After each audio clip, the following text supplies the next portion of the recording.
Texto de Romanos capítulo 10 diz assim, verso de número 10, né? Como 14, aliás, versículo de número 10. Visto que com o coração se crê com a justiça e com a boca se faz confissão para a salvação. Porque a Escritura diz: todo aquele que crer não será confundido, porque não há diferença entre judeu e grego, porque um mesmo é o Senhor de todos, rico para com todos os que o invocam. Porque todo aquele que invocar o nome do Senhor será salvo. Como, pois, invocarão aquele em quem não creram? E como crerão naquele que não ouviram? E como virão se não há quem pregue? E como pregarão se não forem enviados? E como está escrito, quão formosos são os pés dos que anunciam as boas novas. Mas nem todos obedecem ao Evangelho. Pois Isaías diz: quem, Senhor, creu na nossa pregação? Pai Celeste, te pedimos que continue nos abençoando mais uma vez. Esta noite temos uma missão e um objetivo claro, de treinar o seu povo para o evangelismo. E peço que durante esta pregação estenda tuas mãos para tocar este povo que aqui está, os que estão nos acompanhando pelas redes sociais. Nós te agradecemos por tudo em nome de Jesus. Amém. Podem sentar, meus irmãos. Eu quero, antes de nós entrarmos um pouquinho, vamos reviver o que falamos na semana passada. O que em tese nós estamos fazendo aqui nas quartas-feiras, né? Essa é uma pergunta que é importante compartilhar com vocês sobre o que nós estamos fazendo aqui. Estamos nos preparando para fazer o trabalho do Senhor. De que forma? Evangelizando. Precisamos pensar isso daí. E essas quartas-feiras temos tido a oportunidade, entre outras coisas, de verificar, estudar, confrontar, comparar textos bíblicos, né? e nos prover de recurso para que a gente possa falar para outras pessoas sobre o evangelismo, sobre a evangelização. Então, nós temos essa necessidade de nos preparar. Não é à toa que estamos aqui. Não é por conta de uma falta de programa que a gente está falando disso. Na verdade, nós temos um objetivo. E o objetivo precisa ser pensado. Todos nós temos que ser indiscutivelmente ganhadores de alma. Todos nós. Todos nós temos que ser. A ideia de que algumas pessoas têm, de que o evangelismo é só para o pastor, é só para o ministério, só para o evangelista, não é verdade. Todos nós temos que ser evangelistas. E é isso que vamos fazer nesta noite, falando, né? Mais uma vez, transmitindo aos nossos irmãos esse tema que é tão importante, que é o evangelismo. E hoje vamos discorrer sobre exatamente essa condição, esse texto, esse tema. Qual o tema? Como entrar no assunto da evangelização. Como entrar nesse assunto de evangelização? A gente às vezes não sabe disso. Então, o que vamos lá? O que vamos fazer e pensar? Primeiro vamos dar uma recapitulada naquilo que nós já falamos lá atrás, um pouquinho. Falamos sobre qualificações para quem faz o trabalho de evangelização. E aí eu falei sobre, tem que ser alguém que entenda que evangelização não é apenas sair às ruas e falar de Jesus, blá, blá, blá. Não, tem que ser alguém que conhece a salvação. Tem que ser salvo. Como é que alguém pode falar de Jesus se ele não é salvo? Como é que você pode falar que determinada coisa é boa se você não conhece determinadas coisas? Então, por conta do despreparo, muita gente fala o que não deve sobre evangelismo e sobre Jesus, sobre salvação, e promete o que não deve. Então, a pessoa precisa ser convertido, tem que ter bom testemunho, precisa ter conhecimento da pessoa, quem é Jesus. Precisa ter uma experiência com Jesus. Pode, no mínimo, não pode não ter experiência nenhuma com Jesus, porque você está falando de uma pessoa. Você está dizendo, alguém vai falar assim, poxa vida, esse cara está me convidando para eu me converter a um Cristo que ele não conhece. Não é? Então ele tem que ter uma experiência com Jesus. E essa experiência tem que ser a sua convicção, tem que gerar a sua vida, tem que nutrir a sua vida. Você não pode. E tem que ser forte, uma relação muito forte com Jesus. Pode ser uma relação qualquer que uma folha de sulfite corta essa relação. Tem que ser uma relação firme, constante, arraigada na palavra de Deus. Como diziam os antigos, né, ainda que o sangue dê no meio da canela, a pessoa não pode abandonar Jesus. Então Jesus está acima de qualquer coisa, qualquer situação. Ele falou que aquele que não largar pai, mãe, filho por mim, não é digno dele. Então ele deixa claro que tipo de relação que ele quer com o crente. Ele não quer uma relação que amanhã você ou eu abandone ele por qualquer situação. Então precisa ter ardente amor pelas almas, né? Não basta a gente ser crente, não basta ter uma igreja, não basta ter uma vocação, não basta ter um ministério, mas a gente precisa ter amor ardente pelas almas. Né? E aí, irmão, esse ponto a gente demonstrar para elas, né? Por exemplo, a que ponto chegou o amor de Jesus, né? Até onde Jesus foi pelas almas? Foi até a cruz por nós. E até onde você vai por alguém? Então a gente precisa ter amor pelas almas. E às vezes elas custam, né? E eu trabalhei com um evangelista durante muito tempo, pastor Lúcio, era um evangelista exímio. Não faz muitos anos que eu não o vejo, mas ele dizia isso constantemente. Evangelismo é mão de obra. Evangelização é mão de obra. Se o sujeito não tiver interesse de evangelizar, de ganhar as almas, de gastar o seu tempo, ele não vai conseguir nada. Tem que tomar tempo com a pessoa, tem que explicar, enfim. Então ele precisa evangelizar. E Jesus gastou tempo com todo tipo de pessoa. Desde quem, eu usei a palavra gastar, não no sentido de perder, mas investiu na linguagem de hoje, né?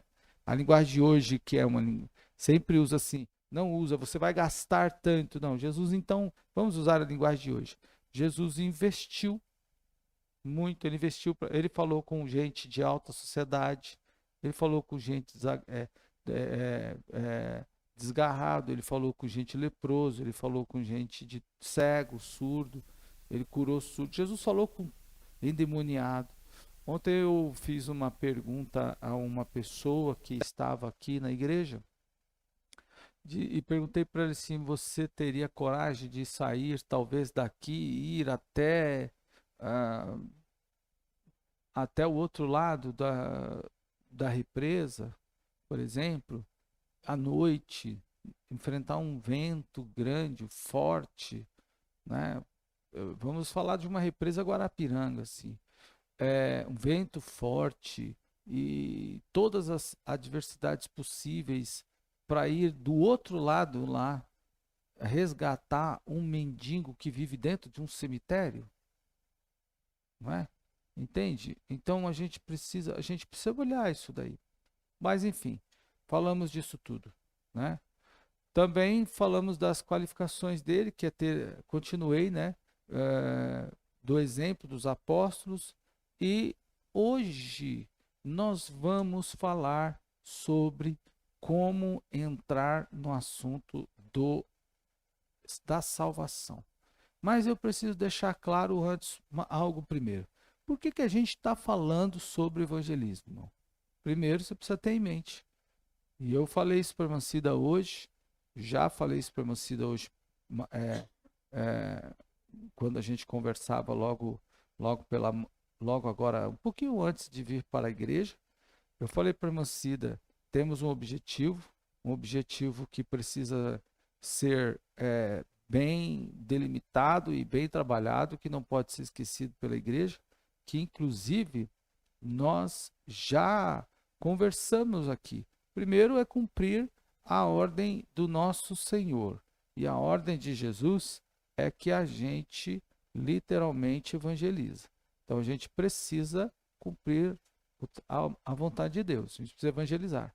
Mas esse ano de 2023, que está no segundo mês, na metade do mês, nós temos que batizar muitas pessoas. Temos que ganhar muitas almas. Falar de Jesus para todos. E precisamos batizar muitas pessoas. A igreja cresce, como eu falei para vocês, quando a gente evangeliza. A gente pode fazer promessa para A, para B, para C. Vem congregar comigo que eu te consagro. Vem congregar comigo que eu faço isso. Vem congregar comigo que eu faço aquilo. Mas a gente precisa... e esse modelo de evangelização que eu acabei de falar, que é uma troca, nem sempre dá certo. A gente precisa literalmente evangelizar, trazer para a igreja todas aquelas pessoas que Deus colocar no nosso caminho. Não são todos que são chamados para isso. Tinha muita gente que, na verdade, não são todos que aceitam a esse desafio. Tinha muita gente que seguia Jesus, mas 12 deles fizeram acontecer. Outros que não tinham nome, a Bíblia diz que eram anônimos, também fizeram acontecer. E eles foram ganhadores de almas. E levaram muita gente para o batismo. Então nós precisamos entender esse plano. Então, primeiro, eu estou demonstrando para os irmãos que todos os acontecimentos, e nesta noite, vou demonstrar para vocês que todos os acontecimentos que a gente está vendo aí todos os dias, servem de gancho para a gente entrar no assunto do evangelismo. Com qualquer pessoa, qualquer que seja o assunto, qualquer que seja a circunstância, qualquer que seja a situação, qualquer acontecimento ao nosso redor serve de gancho para o evangelista apresentar a salvação para qualquer pessoa. Não há um assunto, não há um acontecimento, não há uma situação, não há uma oportunidade que a gente consiga perder. Se a gente dizer assim, não tive a oportunidade de falar, conversando com uma pessoa, qualquer que seja a pessoa, não há uma oportunidade. Que não existe essa possibilidade. Porque a Bíblia nos dá recurso para tudo. Ela nos prepara acerca de tudo. Tudo. Se alguém falar assim, olha, eu posso até não ter dinheiro para comprar o negócio que o sujeito me ofereceu agora. E antigamente a gente chegava lá as pessoas vinham pedir uma gorjeta para a gente, sei lá, uma ajuda no trânsito. Aí você falava assim, eu não tenho nenhuma moeda aqui. Aí o cara já coloca agora a placa do Pix. Vocês viram? Eles já estão com a plaquinha do Pix. Ele vem pedir uma ajuda para você, mas ele já vem com a plaquinha do Pix. Então você pode mandar Pix. Hã? Agora o sujeito ele já veio pronto para você não escapar mais dessa condição. Você não dá porque você não quer. Então agora a gente vai falar assim, eu não dou. É claro, a pessoa pode não ter, mas o outro vai falar assim, eu não vou dar, não quero. Então a maior parte das pessoas já estão fazendo isso daí. Não é? E uma situação que ajudou bastante foi a chegar a esse ponto foi aquela conta social criada na pandemia. Né? Então se criou bastante contas, né? Contas sociais, e aí as pessoas ainda têm. Quem recebeu tem, milhões de pessoas receberam, e elas têm suas contas. Então ela dá o Pix e está tudo certo. Né? Então ela recebe o Pix. Então o sujeito já vem Olha, moço, me dá uma ajuda hoje. Não tenho. Tá aqui o Pix, ó. Ele faz uma plaquinha, né? E você tem que mandar o Pix para ele e pronto. Então é preparar vocês, segundo ponto, com todo o recurso disponível que a Bíblia dá e fazer com que a gente tente enxergar esses, esses, esses recursos bíblicos com aquilo que está acontecendo. E que a gente pode abordar, entrar no assunto da salvação e discorrer com muita graça esse tema. Terceiro é provocar atitude de evangelismo. Por quê? Em cada um de vocês, nós já estamos há 6 cultos falando de evangelização. Há poucos dias, uma pessoa aqui na igreja me perguntou assim: quando é que o senhor vai parar de falar de determinados assuntos? Aí eu perguntei: você já faz o que eu falo? Ela disse: ainda não. Falei: então tenho que continuar falando. Não é? Já faz o que eu falo? Então eu tenho que continuar falando. Então, seguindo nessa linha, vamos lá. Como entrar no assunto da salvação?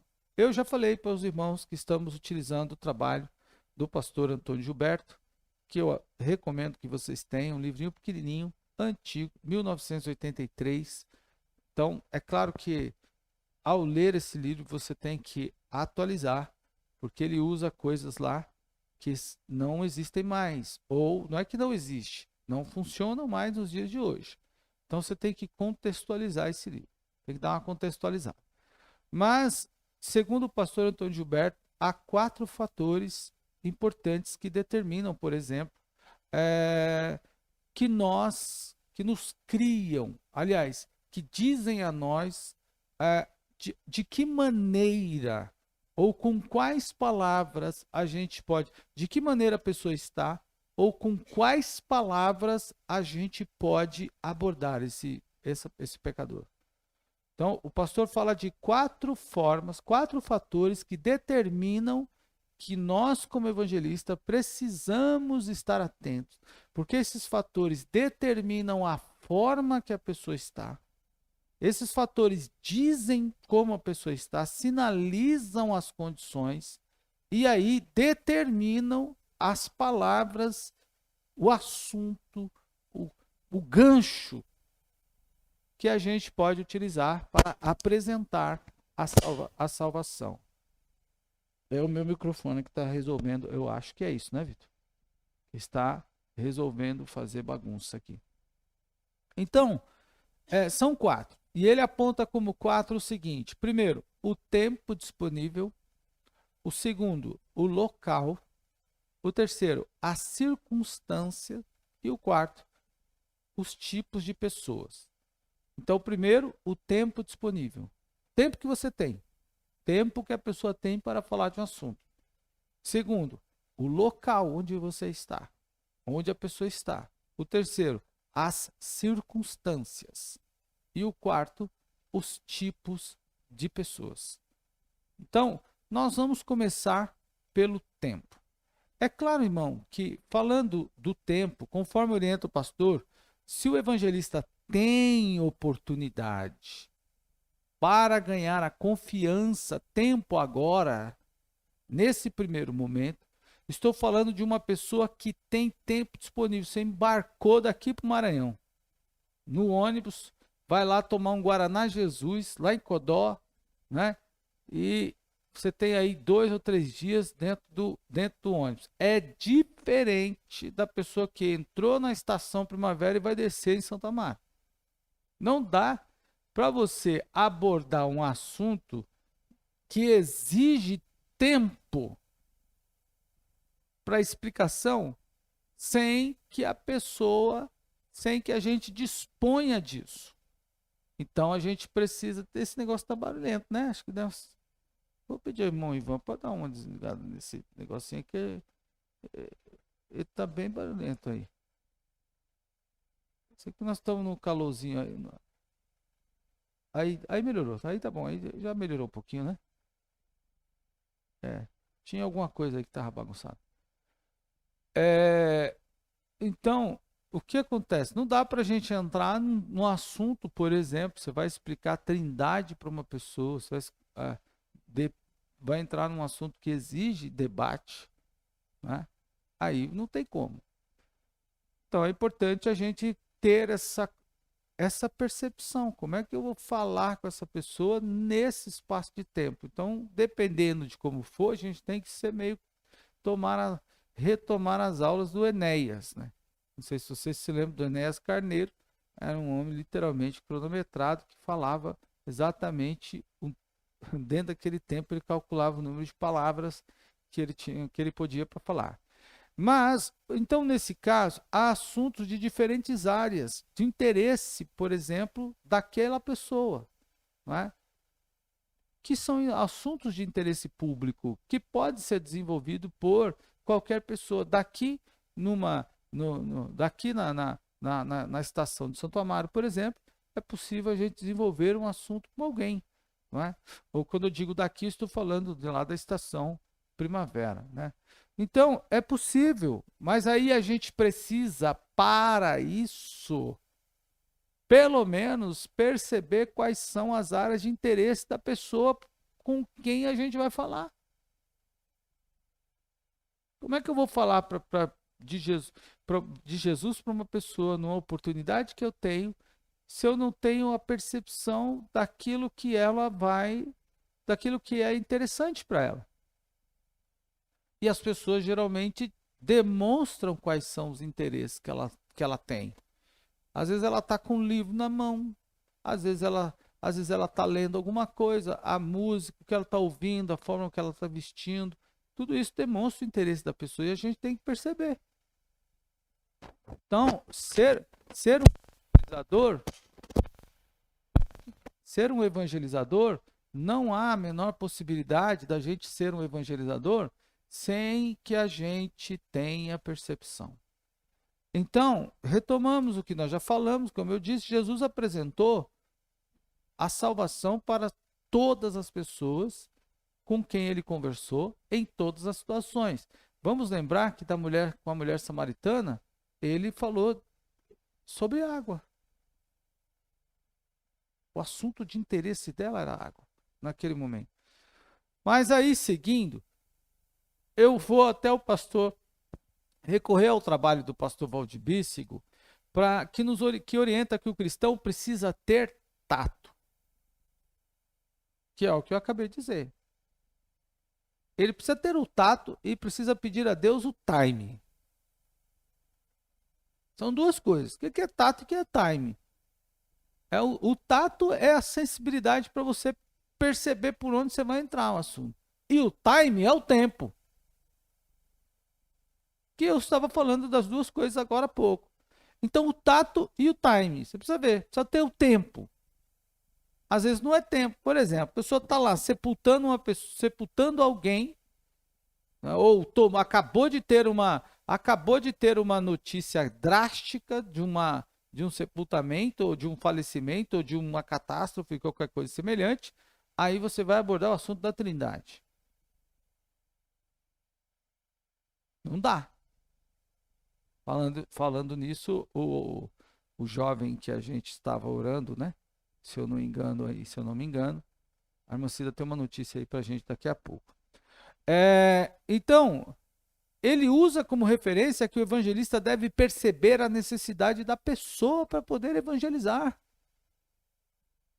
Então, o sujeito tem que ser alguém, o evangelizador tem que ser alguém ligado, conectado, atento às oportunidades que estão sendo dadas. E o pastor Antônio Gilberto, retomando, ele diz que o tempo passa rápido demais. E ele usa lá o texto de Tiago, capítulo 4, versículo 4, alguém pode ler? Que diz assim: o tempo de repente se vai.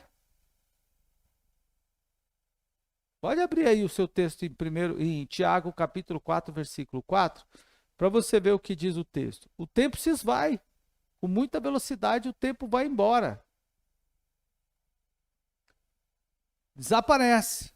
Tiago 4, verso 4.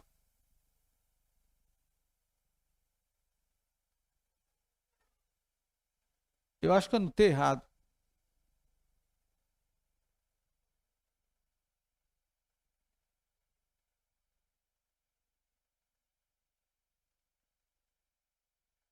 Exatamente. Conferi e marquei errado. Então, daqui a pouco eu acerto aqui o texto para vocês. E aí, o que acontece? O tempo passa muito rápido. Rapidamente vai-se embora e a gente não consegue, por exemplo, é, abordar. Há pessoas, por exemplo, que não têm, dizem não ter tempo para nada. 4:14, né? Eu marquei aqui, eu comi um texto aqui errado. Então, há pessoas, por exemplo, que dizem não ter tempo para absolutamente nada. Ela só vive corrida. Ela diz que não consegue, não pode fazer isso, não pode fazer aquilo outro, não pode, tá sempre na correria, sempre, sempre, sempre, nunca sobra tempo. E o pastor Antônio Gilberto nos chama a atenção para esse tipo de pessoa. É a pessoa que diz que não tem tempo para nada. Ele já nos dá o gancho. Com esse tipo de pessoa, uma das provocações que você pode fazer para entrar no assunto da salvação é demonstrar como o tempo passa rápido demais. Ainda agora, eu estava vendo um vídeo que me mandaram aqui no WhatsApp, e ainda agora não, um pouco antes de vir para a igreja, em que a pessoa está fazendo uma aula gravada pelo Zoom, uma aula de um treininho personal, né? Está fazendo aula com o personal, fazendo exercício. E aí, numa videoconferência pelo Zoom, o personal está dando a aula. Levanta a mão, faz isso, faz aquilo. A mulher fez um movimento, a mulher que era aluna fez um movimento, mas ela fez errado.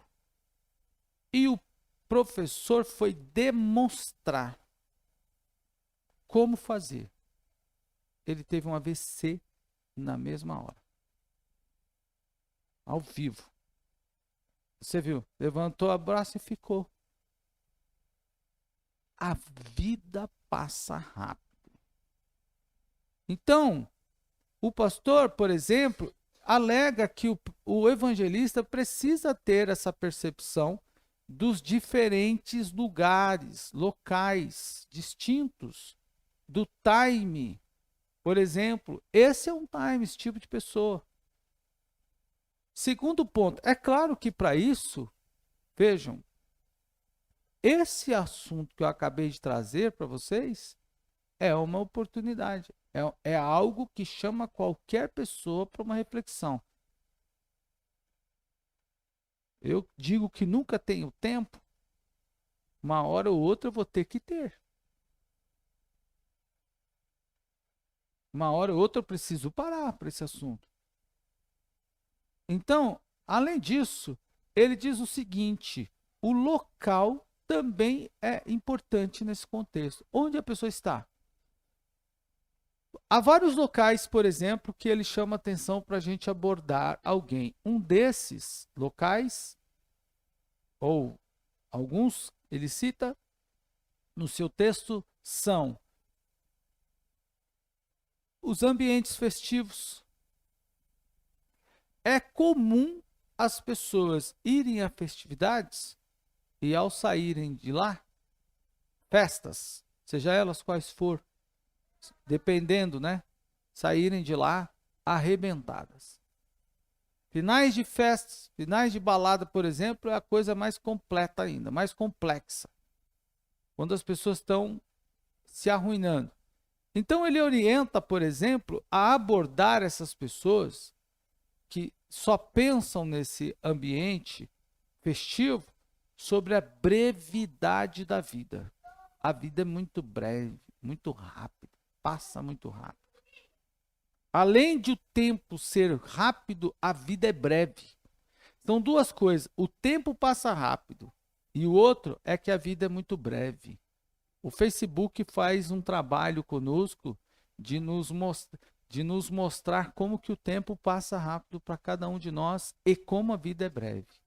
Algumas pessoas que outrora lutaram conosco aqui na igreja bastante, hoje não existem mais, a não ser na memória. E algumas delas, algumas vezes, quem faz esse trabalho é o Facebook. O Facebook nos lembra de várias pessoas que já estiveram aqui. E há poucos dias me lembrou, não sei se vocês também, me lembrou da festividade das irmãs, das irmãs terceira idade.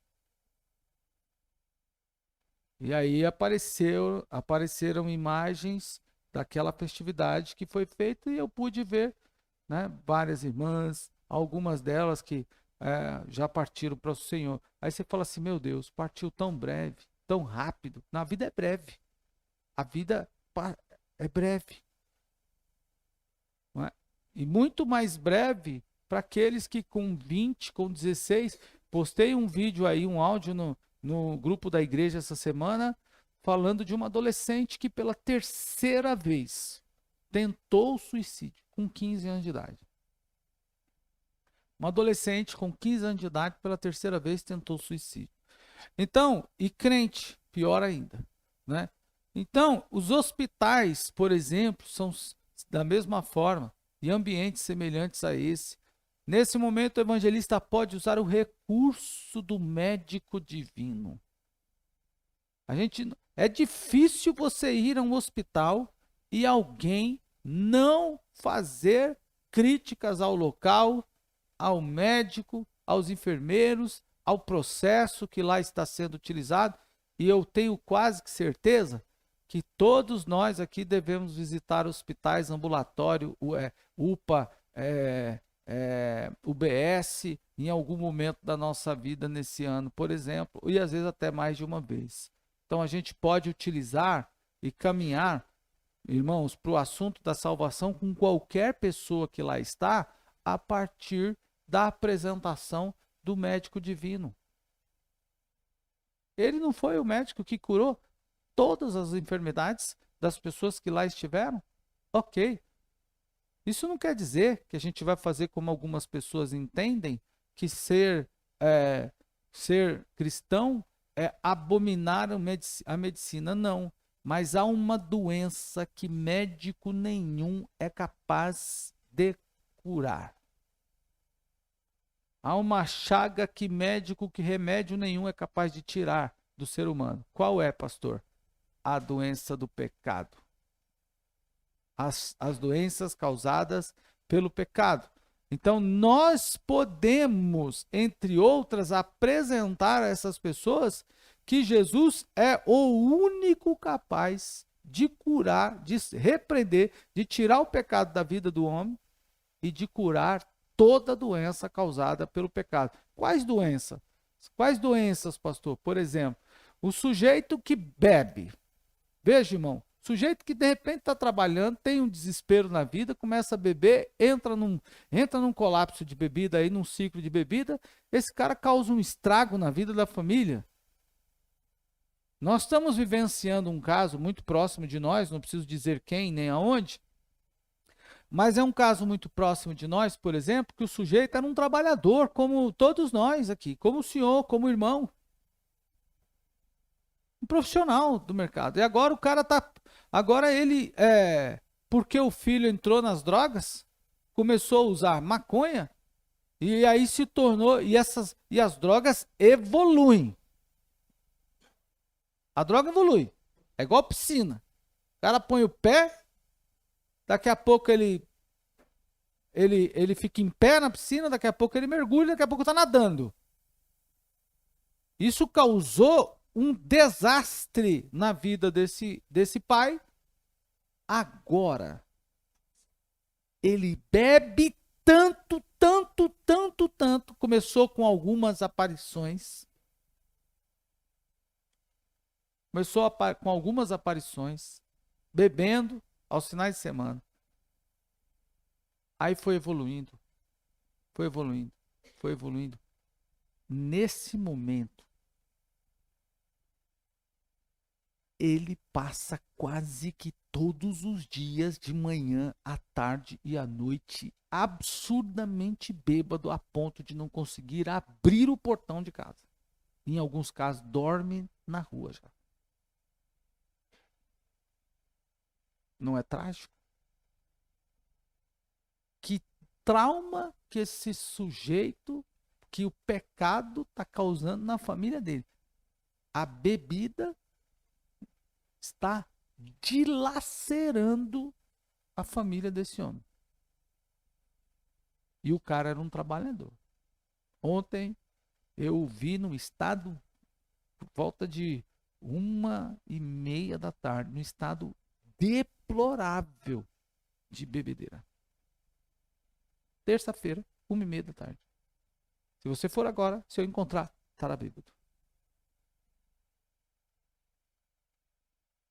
Então, o pecado causa uma doença, qualquer que seja ela. Qualquer que seja por onde o pecado entrou na vida do ser humano, dessa forma, violentamente, causa tragédia. E a gente pode apresentar para qualquer pessoa que está em qualquer ambiente, casa de saúde ou de doença, que Jesus é o médico dos médicos. E a partir disso, você começa a apresentar o plano da salvação. Na igreja, devemos estar atentos, conforme diz o pastor. Não podemos e não devemos, como diz ele, perguntar se você é crente. Mas nos ensina, entre outras coisas, a perceber, nós cristãos, crentes já, a perceber como a palavra, como essa pessoa está recebendo a palavra. Ela demonstra, todo ser humano que está na igreja, de alguma forma ou de outra, demonstra como que ele está recebendo a palavra. E em um momento específico, por exemplo, como de um apelo, você pode, inclusive, fazer o que foi feito comigo lá atrás. Dizer assim: vamos à frente e entregar a vida para Jesus. Ele está te chamando. Então, na igreja, nós também podemos introduzir, aliás, até somar com aqueles que estão, naquele momento em que o Espírito Santo já está atuando na vida daquela pessoa, e aí você acompanha a pessoa até a frente. Mas o pastor Antônio Gilberto também fala de circunstâncias. Então, falei de tempo, falei de local, agora eu vou falar de circunstâncias. E aqui precisamos ter um pouco mais de atenção. A primeira circunstância que a gente pode utilizar para falar de Jesus, introduzir a salvação para qualquer pessoa, irmão, é a natureza. O que diz, por exemplo, o livro de Gênesis, capítulo 1, versículo 26 e o 28, diz que Deus criou tudo para nós. Ontem me fizeram a seguinte pergunta. Eu estive com uma pessoa há poucos dias, pastor, e ela falou que não podia comer carne de porco. A pergunta que me foi feita ontem. Não podia comer carne de porco porque carne de porco é pecado e faz mal para o corpo. Ok. Eu concordo com a questão primeira quando diz respeito aos judeus. Judeu não come carne de porco. Ponto. Eu não sou judeu, então estou livre disso. Segundo ponto. A carne de porco faz mal. Tem gente que não pode, tem alergia. Então, né? Tem gente que não pode, tem alergia. Mas eu não tenho. Então, estou livre também. Pode me convidar à vontade, que eu vou com força. Não é? Agora, irmão, não me convide para comer orelha, tomada, essas coisas aí que eu não gosto, não. Agora, numa fechadinha, né? Eita, que coisa boa. Mas, de toda forma, o que é importante, irmão? A natureza. O texto de Gênesis 1:26, abra aí na sua Bíblia. O texto de Gênesis, grave isso aí, ó. Se possível, você fala assim, ó, quando eu for evangelizar qualquer pessoa falando da natureza, usando a natureza, grave isso, olha. Deus criou todas as coisas que estão na terra para o homem. Eu perguntei para ele assim, de onde vem o porco? De onde vem o porco? De onde vem o peixe? De onde vem os animais? Ele disse, de onde se alimenta? Ele disse assim, da terra, das plantas, da natureza. Eu falei, e quem é que dá sol, dá chuva, e quem é que fez, e quem é que criou a natureza? Aí foi Deus. E Deus criou para quem? Então, Deus nos abençoou criando todas as coisas para nós. Quando você olha, o dia pode ser maravilhoso. A lua pode ser maravilhosa. Uma pergunta como essa, assim, quem conseguiu, quem teve a brilhante ideia de colocar a lua tão linda naquele ponto? Não é isso que diz o Salmo, por exemplo, de número 19, verso 1? Os céus anunciam a glória de Deus. Olhando para o céu não anuncia a glória de Deus. A ciência diz outras coisas. Entre a ciência e a palavra de Deus, eu fico com a palavra, mas eu vou usar a ciência daqui a pouquinho. Eu vou chegar nela. Então, a natureza nos ajuda a introduzir o assunto. Então, entra no assunto da salvação pela natureza. Só teve uma pessoa que foi capaz de fazer isso. A minha vizinha, há poucos dias atrás, apareceu um gavião lá. Apareceu um gavião. Eu acho que já até falei. Apareceu um gavião no fio. E aí, ela pegou um pouquinho de carne, não sei o que era. Ela pegou um pouquinho de carne. Eu fiz essa imagem. Ela pegou um pouquinho de carne, colocou para o gavião e começou a chamar o gavião, assoviando para ele. E aí ele foi até lá, onde ela colocou a carne e comeu. Aí ele comeu, foi para outro canto. Aí daqui a pouco ela pediu para o filho dela, pega mais um pouquinho lá, abre lá um pacote de lá, não sei de que, de carne lá, pega lá no congelador. O moleque foi, pegou, aí ela chamou o gavião, colocou mais perto, ele subiu para ele, ele voltou e comeu de novo. E aí ela foi conversando com ele, eu fiz essa imagem. Ela foi conversando com o gavião e dando comida para ele. Assim, ó. Aí eu fiquei pensando, eu fiz a foto, eu não estava com uma lente boa naquele dia, aí eu fiz, mas imaginei, falei, quem é que faz ou fez animais, aves, tão belas como essa, por exemplo? Quando você fica observando qualquer tipo de animal, e todo mundo gosta de ver. Todo mundo gosta de ver animal. Pelo menos, se não de frente, se você, que nem um colega postou um vídeo esse dia, ele estava num ambiente viajando, estava num ambiente, de repente topou com uma onça, topou com a onça e ele segura na mão de Deus, segura na mão de Deus, né? Então, mas mas quem é que fez? Não é? Quem é que fez? Eu estava na casa do meu pai há poucos dias atrás e o irmão da mulher dele, ele fica num sítio dela de vez em quando, é bem na beira do Rio Cinza. E aí ele falou, olha, eu tinha uma comida aqui, não foi que tinha feito uma comida, estava aqui e tal, não sei o que, e eu entrei para fazer um negocinho, de repente a onça comeu, e quando eu desci, que eu topei, dei de cara com ela. Né? E falei, o que você fez? Ele falou, não tem que fazer nada, fica quieto, se você fizer qualquer coisa, ela já é Elvis. Né? Fiquei quieto, deixei ela, fiquei quietão ali, né? E aí ela comeu o que tinha que comer e foi embora. Mas olha só, irmão, às vezes eu fico olhando, por exemplo, os diferentes animais, aves, peixes e tudo mais, e não é Deus. Tudo isso não diz quem foi que criou? Tudo isso, quem foi o arquiteto de tudo isso?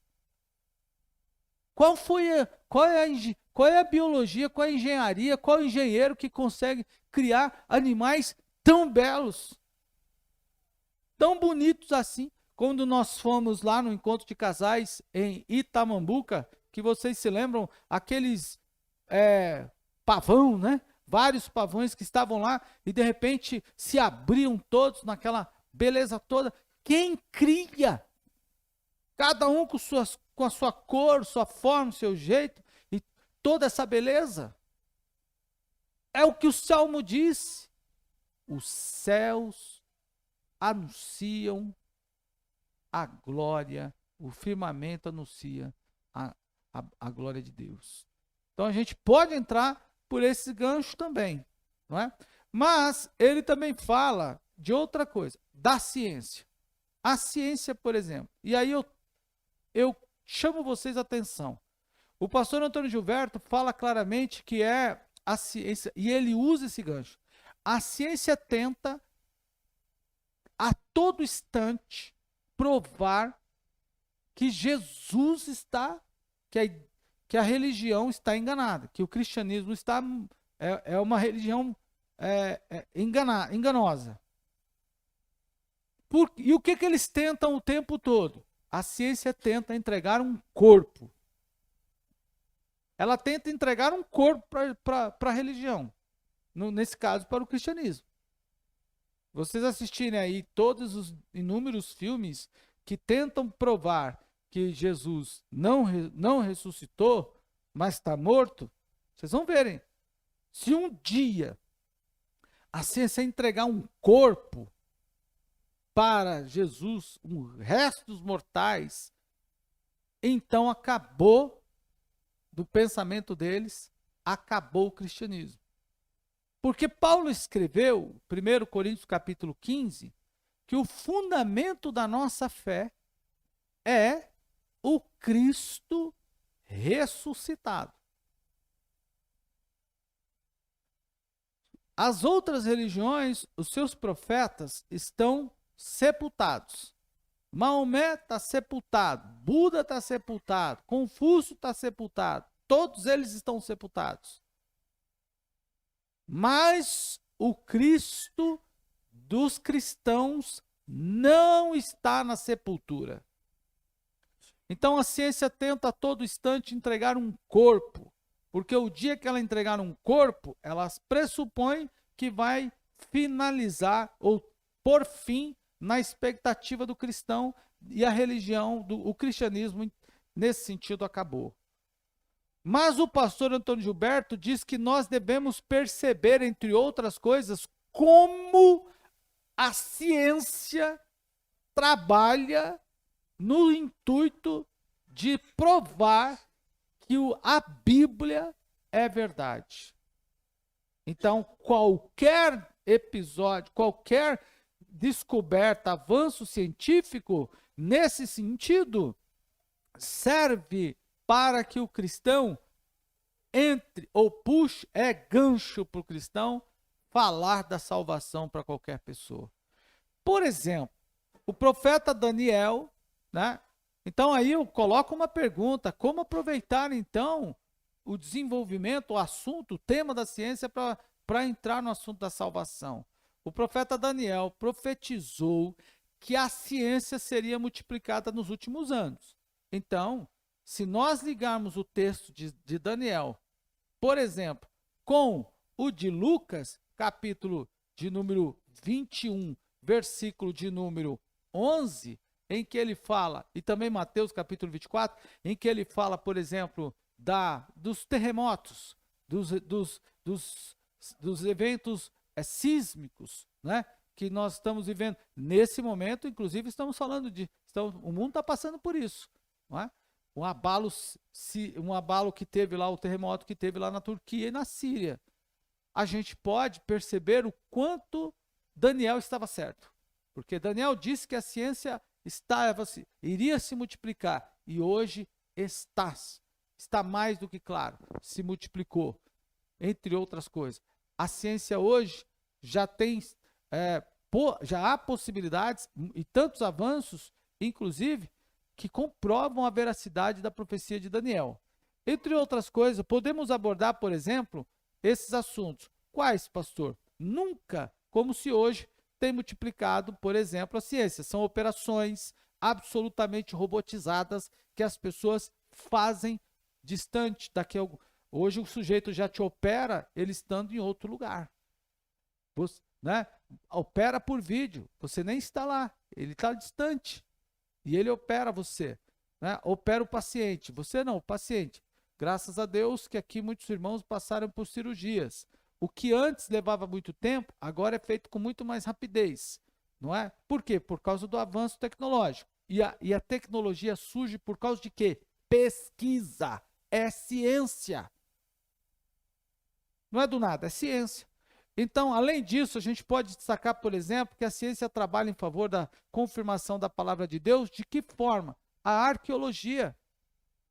A ciência é a arqueologia é ciência. O que é arqueologia? São aquelas pessoas, cientistas, pesquisadores, que vão fazer escavações, estudos, para provar, a fim de encontrar objetos, a fim de encontrar documentos. Como eles tratam? Documentos que provam a existência de alguma coisa, de alguém, de algo que existiu lá atrás.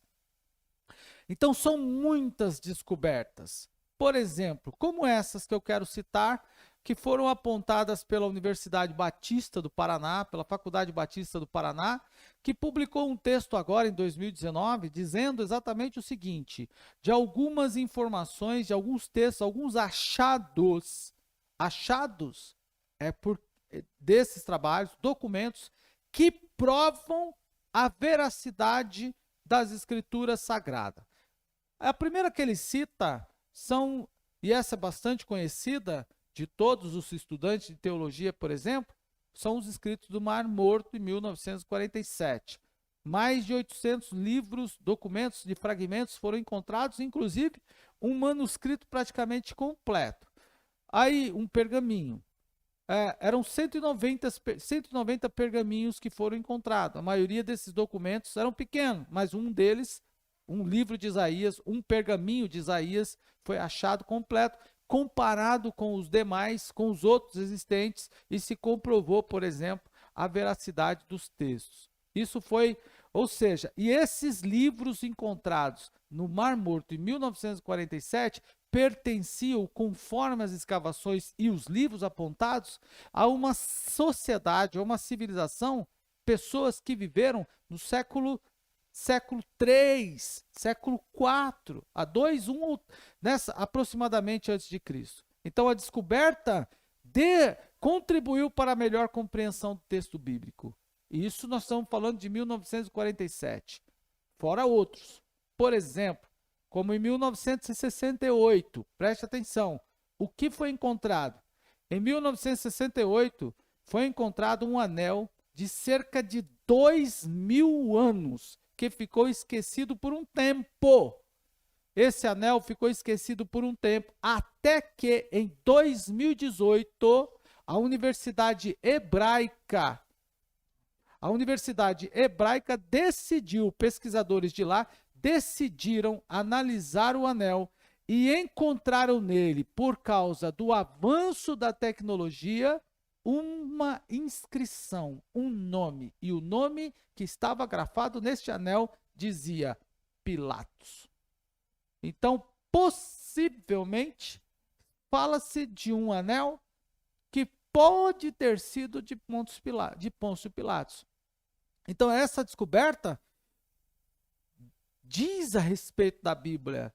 Também, em pesquisa um pouco mais recente, durante uma escavação na antiga cidade de Ur, atual do Iraque, um arqueólogo britânico, Leonard Woolley, descobriu sedimentos que indicam uma inundação devastadora que ocorreu naquela região entre os anos 4.000 a.C.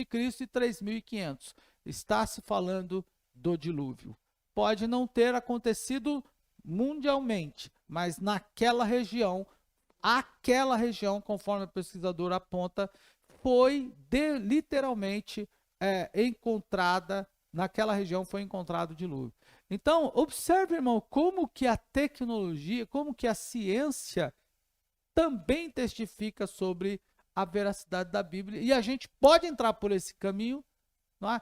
e anunciar a salvação. Aí você vai me dizer assim, pastor, mas não tem paciência com essas coisas não, para ficar pesquisando isso aí. Então, mas é preciso, por isso que nós estamos aqui. A ciência fala conosco. Mas em 1868, volta um pouquinho antes, um missionário em Jerusalém encontrou uma tábua, e nessa tábua era uma pedra antiga, e essa era uma pedra moabita, possivelmente foi uma pedra que simbolizava uma vitória erguida pelo rei Mexa, para comemorar uma de suas vitórias e conquistas. Então, a ciência é um gancho para a gente falar de Jesus. Por isso que o crente precisa estar antenado, entre outras coisas. Mas, por fim, e eu não vou me estender mais além daqui, vou deixar para o próximo, as catástrofes. Irmão, vejam o que a Bíblia nos ensina. Mateus capítulo de número 24 diz exatamente que haverão terremotos em várias partes da terra. Desde segunda-feira passada.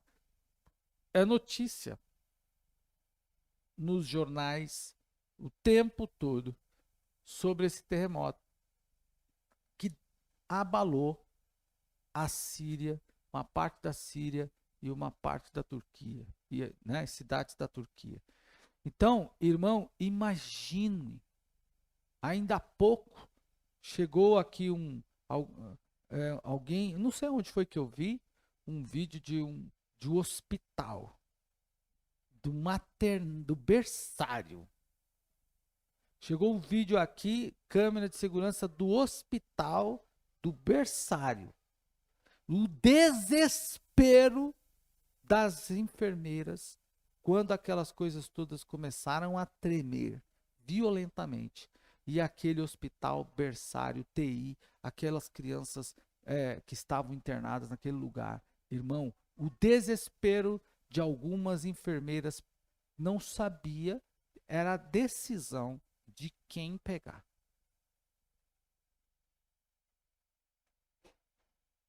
Entende que coisa mais horrorosa? É agora, pego essa que já está viva, deixo aquela. Pense que tragédia que é essa.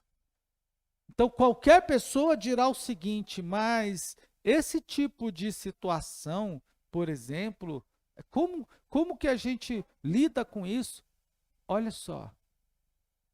Você viu, menino? Que tragédia que esse povo está vivendo. Você está no trem, está passando. Você está numa estação, está passando. Você está em qualquer lugar, está passando. O crente precisa ter Mateus 24. Lucas, que eu acabei de falar, 21.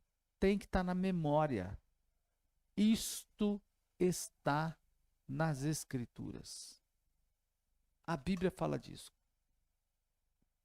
A Bíblia diz que ia acontecer exatamente isso. Qualquer pessoa que fala com você, nossa, mas está uma violência, pai matando filho, filho matando pai, como a gente está vendo aí, herança, gente por causa de herança, filhos matando os pais por causa de herança, qualquer coisa, está nas Escrituras. Que filhos se levantariam contra os seus pais. Pais contra filho, filho contra pai. Então, irmão, não tem nenhum assunto que nós não podemos falar. E nem mesmo a morte. Até mesmo a morte. Até mesmo a tristeza. Até mesmo o assunto. Vamos, antes de chegar na morte, sem evoluir, vamos passar pela tristeza. Olha o que diz a tristeza. Você encontrou uma pessoa triste, ela está em momento de tristeza. A tristeza pode, né? Por exemplo, revelar uma oportunidade para você introduzir a palavra da salvação. Veja lá, Jó. Vamos dar uma lida lá no texto de Jó, por exemplo. Texto de Jó. Outro, por favor, irmão. Abra Lucas, capítulo de número 16. Jó, capítulo 19, versículo de número 25 e 26. Veja só que coisa. Não há nenhum assunto, nenhuma oportunidade que a gente pode desperdiçar. Todas elas, todos os acontecimentos, em todos eles a gente pode aproveitar e introduzir o assunto da salvação. para qualquer pessoa. A pessoa está absolutamente triste, a pessoa está lá bem chateadona com a vida, e é claro, porque os problemas que estão acontecendo. Olha Jó o que disse: eu sei que o meu Redentor vive e por fim se levantará sobre a terra. 26, e depois consumirá a minha pele, e depois de consumir da minha pele e em minha carne, verei a Deus. Não está se falando de tristeza, mas é um consolo que Jó está oferecendo. E Jó era o doente, nesse sentido. E ele oferece o consolo para quem não está doente, nesse ponto. Então a gente vai conversar com a pessoa que está triste por uma situação qualquer que seja ela, uma enfermidade, um desemprego, irmão, a gente introduz a salvação com essa pessoa partindo desse texto. Lucas 16, alguém encontrou aí? Pode ler para nós? Quer ler? 16, versículo de número 22 e 23. Vejam só. Pode ler. Finalmente, o mendigo morreu e foi levado pelos anjos para a presença de Abraão. O rico também morreu e foi sepultado. No inferno, sofrendo, ele podia ver Lázaro de longe, com Abraão ao seu lado. Então clamou: Pai Abraão, tenha compaixão de mim e mande Lázaro ao menos molhar a ponta do dedo e refrescar a minha língua, pois eu estou sofrendo nessas chamas. Mas Abraão lhe disse: Filho, lembre-se que durante a sua vida você teve tudo quanto queria, e Lázaro não teve nada. Agora, porém, ele está aqui sendo consolado, e você sofrendo tormentos. Além disso... Só. Então, veja, irmão, o próprio Senhor nos oferece recurso de consolo, que consola para toda pessoa que está passando por uma situação como essa, por exemplo, de uma tristeza. O Lázaro sofreu, padeceu durante a vida toda, mas a Bíblia diz que ele foi consolado. Filipenses, para a gente finalizar, Filipenses 1, versículos 21 e 23. Olha o que nós encontramos nesse texto. A Bíblia nos instrui em tudo, até mesmo nesses momentos de tristeza. Não é? 1, 21 e o 23, que ele diz exatamente assim. Filipenses diz assim, 1, 21, 23. Porque para mim o viver é Cristo e o morrer é ganho. E o 23 diz assim: mas de ambos os lados estou em aperto, desejo partir e estar com Cristo, porque isto para mim é muito melhor. Então, irmãos, olha só que maravilha de recurso que a gente tem de apresentar poder, para apresentar graça, textos que nos permitem fazer conexão entre o sofrimento, entre a tristeza, né, e a salvação, e apresentar o plano de salvação para qualquer pessoa. E por último, não podia citar o texto de Eclesiastes, né? Quando a gente olha lá o texto de Eclesiastes, capítulo de número 7, a Bíblia, Eclesiastes 7, o texto nos instrui a respeito da casa do luto. Melhor é estar na casa do luto.